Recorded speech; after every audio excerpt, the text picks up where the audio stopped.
और ब्रेक के बाद एक बार फिर आपका स्वागत है और अब बात बजट सत्र की, जिसके पहले हिस्से के आखिरी दिन भी संसद के दोनों सदनों में विपक्ष का हंगामा जारी रहा। सांसद रजनी पाटिल के संसद के भीतर वीडियो बनाने पर निलंबन के फैसले को लेकर विपक्ष नाराज दिखा, तो वहीं राहुल गांधी के पीएम मोदी पर आरोप लगाने को लेकर बीजेपी ने माफी मांगने की मांग की। राज्यसभा को आखिरकार 13 मार्च तक के लिए स्थगित कर दिया गया। ज्यादा अपडेट के लिए हमारे साथ जुड़ रहे हैं लक्ष्मण जी। लक्ष्मण जी, संसद में आज क्या हुआ, क्या अपडेट है इस वक्त आपके पास? देखिए, आज जो संसद का दिन था वो काफ़ी महत्वपूर्ण रहा। महत्वपूर्ण इस मायने में रहा कि संसद के बजट सत्र के पहले हिस्से का आज समापन हो रहा है, और समापन हो रहा है इसका मतलब राज्यसभा संपन्न हो गया है पहले हिस्से का, और 13 मार्च को फिर से जब बजट सत्र का दूसरा हिस्सा शुरू होगा तब राज्यसभा की कार्रवाई शुरू होगी। इस बीच जब संसद की कार्रवाई शुरू हुई तो थोड़ा सा हंगामा यहाँ पर हुआ। हंगामे की दो वजह थी।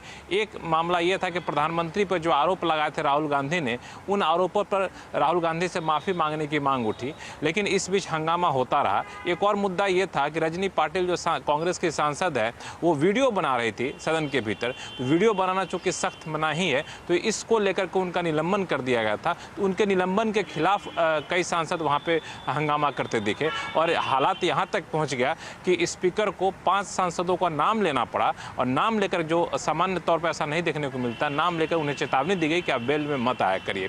फिलहाल इन सब के बीच राज्यसभा की कार्रवाई अब पहले सत्र की खत्म हो गई है। अगले सत्र 13 मार्च से शुरू होगा। लोकसभा की कार्रवाई में आज प्राइवेट मेंबर बिल के तौर पर रखा गया है। प्राइवेट मेंबर बिल पर चर्चा चल रही है, वो भी कुछ देर में लोकसभा की कार्रवाई भी आज खत्म हो जाएगी, और फिर 13 मार्च को बजट सत्र का दूसरा जो हिस्सा होगा वो शुरू होगा। दूसरा हिस्सा काफ़ी महत्वपूर्ण होगा क्योंकि पहले हिस्से में बजट पेश किया गया है, दूसरे हिस्से में बजट को पारित कराया जाएगा। तो उसमें क्या बजट के किसी प्रावधानों में सरकार बदलाव का प्रस्ताव रखती है या हूबहू पारित करा देती है, इस पर क्या चर्चा होती है, डिमांड फॉर ग्रांट में क्या निकल कर आता है। तो इन सब लिहाज से अगला हिस्सा जो बजट सत्र का होगा, जो 13 मार्च से चलेगा, वो भी काफ़ी महत्वपूर्ण रहने वाला है। जी, बहुत शुक्रिया तमाम डिटेल्स के लिए आपका लक्ष्मण जी।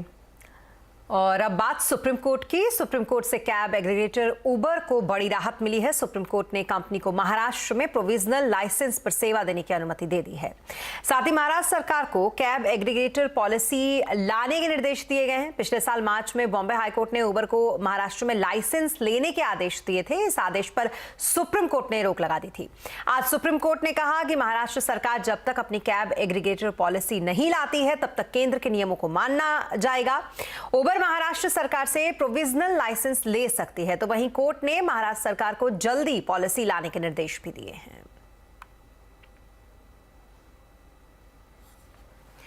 तो वहीं सुप्रीम कोर्ट ने